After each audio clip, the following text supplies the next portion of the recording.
What if I told you that your very effort to end anxiety is, in fact, the fuel that keeps it burning? That the mind, in its desperation to find peace, becomes like someone furiously digging, searching for solid ground, only to find they're standing in quicksand. The more they struggle, the deeper they sink.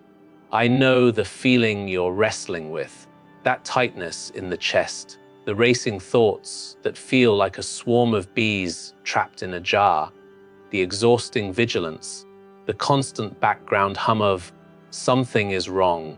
You've tried to fix it. You've tried to think your way out, to analyze it, to fight it. And when that fails, the anxiety about the anxiety arrives. It's a loop, and it is utterly, completely exhausting. So let me offer you the relief, the core promise of our time together. Right now, anxiety is not your enemy to be defeated. It is a signal to be understood. And the end of your struggle begins not with adding a new technique, but with stopping. Stopping 3 very specific, very subtle things you are almost certainly doing right now. Here is a counter-intuitive fact to hold.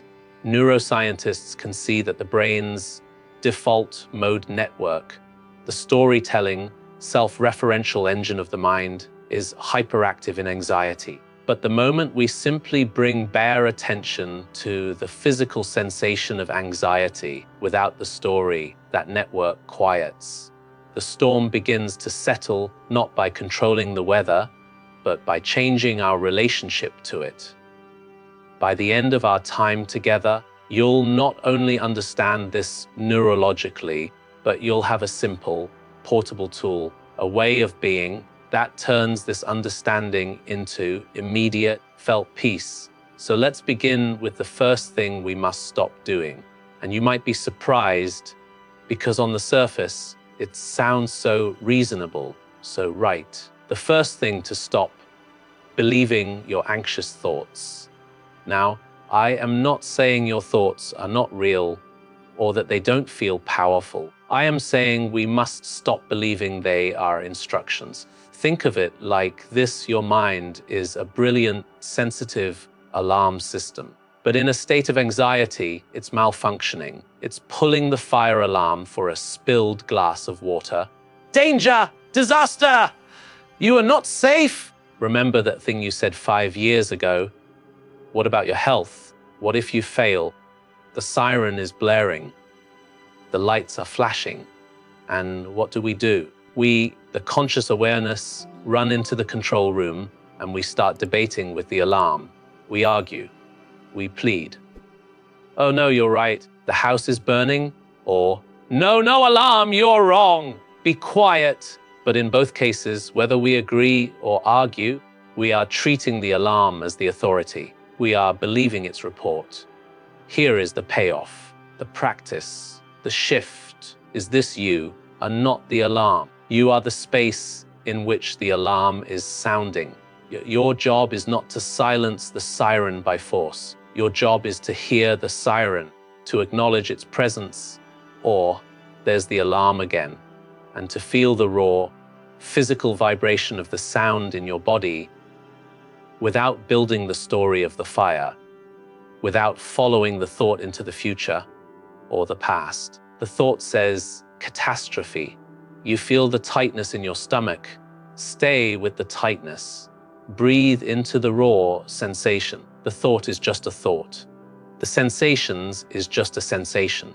When you do this, you create a gap, a moment of freedom. In that gap, the thought loses its power to kidnap you. It floats by like a cloud in the vast sky of your awareness. The sky does not chase the cloud, nor does it try to push it away. The sky holds it effortlessly. This is the first stop, and it connects directly to the second, even more subtle habit, which is where we truly, often unknowingly, wage the war that creates our own suffering. That gap you create between the anxious thought and your belief in it, that is the ground of freedom. But there is a force within us that is terrified of that gap, of that open space. and it will rush in to fill it. This brings us to the second thing we must stop doing, a habit so ingrained it feels like breathing. The second thing to stop resisting the physical sensation of anxiety. I want you to check in with your body right now. Just for a moment. Can you feel the aliveness in your hands, the weight of your body on the chair, the breath moving in and out? Good. Now, when anxiety arises, we don't just have thoughts. We have a physical event, a clenched jaw, a racing heart, shakiness, a knot in the stomach, a feeling of heat or cold. And what is our instinctual, unconscious reaction? It is one of profound rejection, a silent internal scream of, "No, I don't want this. This is wrong. Go away." We contract around the sensation. We tense our muscles against it. We literally try to push it out of our body-mind. This is resistance. And here is the paradoxical, beautiful key. Resistance is the glue that binds the sensation to the story. Your mind says, "This is dangerous," and your body tenses in rejection, which sends a signal back to the mind saying, "You were right to be afraid. Look how tense we are. This must be a real threat."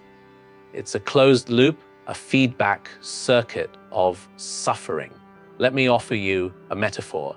Imagine the anxious sensation is like a clenched fist held in the middle of your chest. Your resistance is you taking your other hand, wrapping it around that fist, and squeezing it tighter, trying to force it open. What happens? The fist only clenches harder. The struggle itself is the source of the tension. Now, the payoff, the shift. It sounds radical, but it is the essence of true courage. Stop trying to make it go away. Instead, bring a gentle, curious attention directly into the physical sensation. This is not acceptance in the sense of resignation. This is investigative kind attention. It's you, as awareness, gently placing your hand around the clenched fist, not to force it, but to feel it, to be with it, to offer it warmth. Here is how you practice this. The next time you feel the wave of anxiety, pause, interrupt the story. Just for a second, drop down. Move your attention from the racing thoughts in your head to the felt sense in your body. Where do you feel it most strongly? The chest, the throat, the gut. Breathe into it. Literally imagine your breath flowing into and around that area. Don't try to change it. Just soften around the edges, as if you're creating a little more space for it to exist. Investigate with kindness. Ask silently, what does this actually feel like? Is it throbbing, tightening, vibrating, heat, cold? Be a scientist of your own inner world. When you do this, something miraculous happens. The sensation, held in the light of non-resistant awareness, often begins to shift, to move, to dissolve on its own.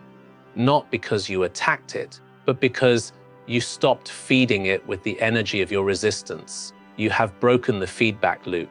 You see, the anxiety is not a solid block. It is a constellation of fleeting sensations. By meeting it with open curiosity, you watch it come and you watch it go. This is how you discover your innate capacity to hold anything that arises.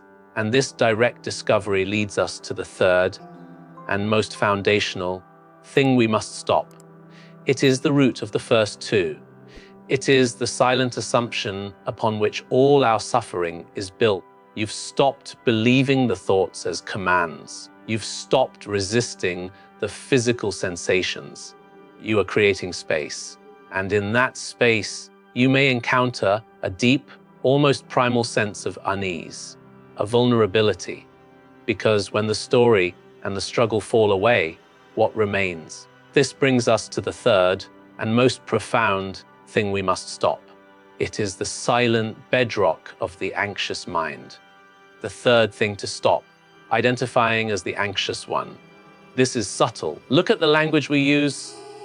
I'm anxious, I am a worrier, my anxiety. We take this temporary, changing constellation of thoughts and sensations, and we fuse with it. We construct an identity around it. This is me. This is who I am. But what if that is the core delusion? What if the I that you truly are is not the storm, but the sky observing the storm? Think of it this way. If you stand very close to a movie screen, all you see is a chaotic blur of pixels. A face might look terrifying, a scene overwhelming. This is identification. You are fused with the image. But if you take a few steps back, you see the whole screen. You see the face as part of a story. You see the pixels forming and dissolving. You are no longer in the movie. You are the aware space watching the movie. Your anxious thoughts and feelings are those pixels. The I am anxious story is the plot you've been starring in. But you are not the character. You are the aware presence in which the character, the plot, and the entire screen appear. Now, this is not a philosophical idea to be debated. This is an experience to be realized. And the delay here is our habit of a lifetime seeking ourselves in the content of our experience, our roles, our histories, our feelings, rather than as the aware context for all of it. So here is the payoff. The practice is the shift from I am anxious to there is anxiety happening. Feel the difference in your body as I say those two phrases. I am anxious. There is anxiety happening. This is not wordplay.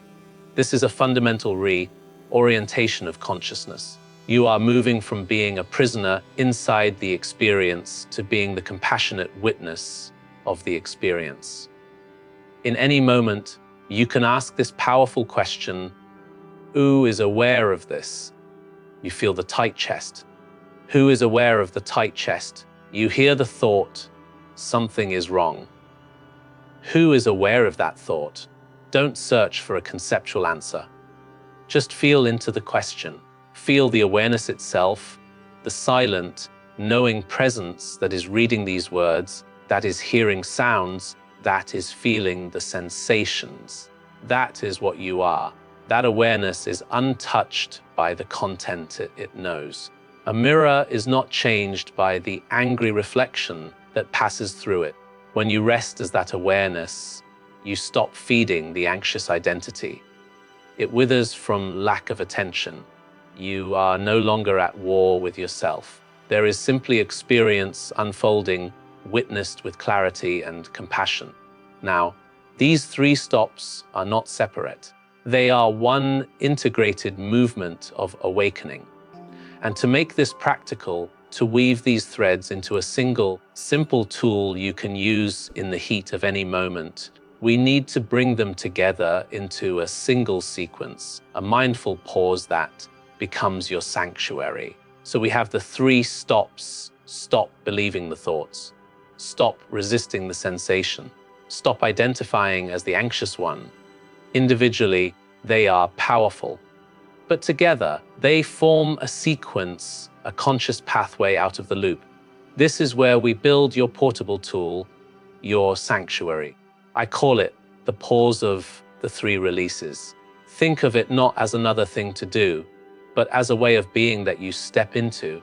It takes less than a minute, but it can change the entire trajectory of your day. Let me architect this experience for you step by step. This is the consolidation of our payoff. First, expectation.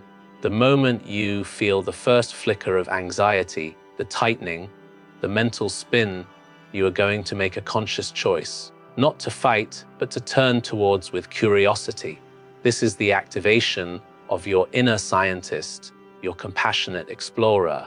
Curiosity, you might think, I'm too busy for this, or this is too big to handle. But the curiosity is, can I just be with this for 3 breaths, not to fix it, but to know it? Here is the sequence. I will guide you through it slowly so you can feel it. Step 1 scene, the stiope signal. Internally, say the word stiope, gently, firmly. This is not an aggression, it is a ringing of a bell of mindfulness. It creates the first gap in the thought stream. It is you, as awareness, pressing pause on the movie. For these next few moments, you are stepping out of the storyline. Step 2, anchor in the body. Immediately, drop your attention out of the racing mind and find your breath. Feel the cool air entering the nostrils, the slight rise and fall of the chest or abdomen. Don't control it, just feel it. This is your anchor in the present moment, in the physical reality of now. Then, with the breath as your base, widen your attention to the specific physical sensation of anxiety. Where is it? Investigate it with the breath flowing around it. There is tightening, there is heat, no resistance, just observation. Step 3, the perspective shift. Now, from this anchored, observing place, you introduce the key phrase. Silently, from that space of awareness, say, "This is a moment of suffering. It is here, and I can be with it." Or use our earlier shift. There is anxiety happening. Feel the difference. You are not saying, "I am suffering."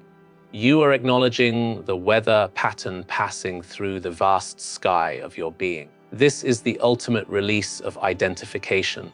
You have just completed one cycle of the pause of the 3 releases. Stop broke your fusion with thought. Anchoring in body broke your resistance to sensation.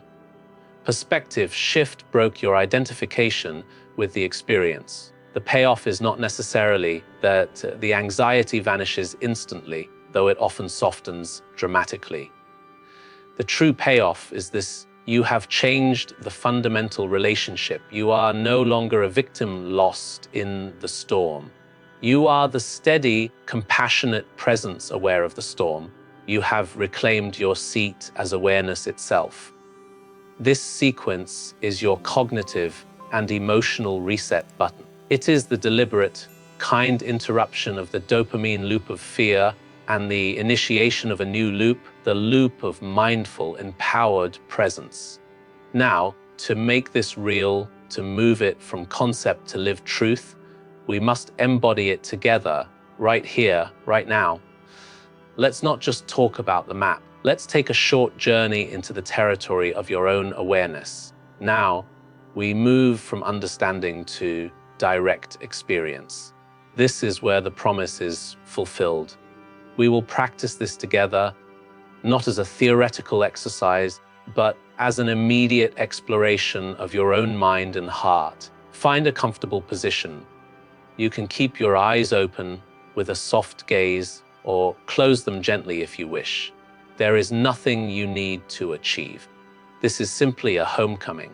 First, just allow yourself to be here, not trying to get anywhere else, not trying to become anything else.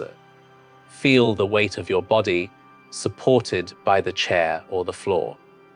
Notice the touch of the air on your skin, the sounds in the room arriving and passing away. Now, bring your attention to the natural rhythm of your breath, not controlling it, just feeling the flow in and out.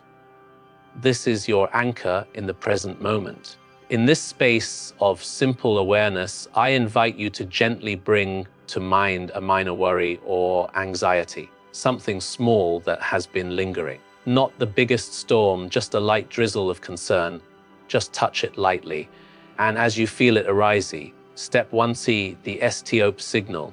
Internally, gently say stop, like ringing a clear, kind bell, pausing the storyline, creating a moment of space. Step 2, anchor in the body. Let go of the story. Drop your attention fully into the body. Feel the breath, natural, easy. Now scan the body. Where do you feel this minor anxiety as a sensation? In the chest, the stomach, the throat. Find the strongest sensation and just place your gentle attention there. Breathe into that space. Imagine the breath surrounding the sensation with warmth and space. No need to change it, just be with it. This is what tightening feels like. This is what fluttering feels like. Step 3, the perspective shift. From this place of steady, kind observation, feel the awareness that is doing the observing. The space that holds the breath, holds the sensation. From that vast, quiet space, silently say to the sensation, to the feeling, this is here, and I am here, aware of it. Or, there is worry happening. Feel the separation. You are not the clenched fist. You are the open hand that holds it. You are not the cloud. You are the sky. Rest in this sky like awareness for a few more breaths. And now, gently release the practice. Let go of any focus. Just be open, aware. This awareness you just rested in, this is the end of anxiety. Not because anxiety never appears, but because it can no longer define you. It appears within you like a wave on the ocean. The wave is not the ocean. The ocean is vast, deep, and undisturbed beneath the surface activity. The three things we stop: believing thoughts, resisting sensation, identifying as the anxious one, are all stops because they are movements away from this deep ocean of your true nature. They are ripples on the surface, mistaking themselves for the whole. Your tool, the pause of the three releases, is your direct line to the depth. Use it not just in crisis, but throughout your day, at your desk, in traffic, in a conversation. Let it be your secret sanctuary, your reset. You came here seeking a way to end anxiety. The revelation is this: peace is not a state you create by stopping the waves. It is the fundamental nature of the ocean you already are. Anxiety, when met with this kind, spacious awareness, is seen for what it is: a passing weather pattern in the boundless sky of your mind. So I leave you not with a goodbye, but with an invitation. In this very moment, without changing anything, can you feel the awareness that is reading these words? Can you feel the alive, intelligent, peaceful presence that is here before any thought, before any feeling? That is home. And you have never left it.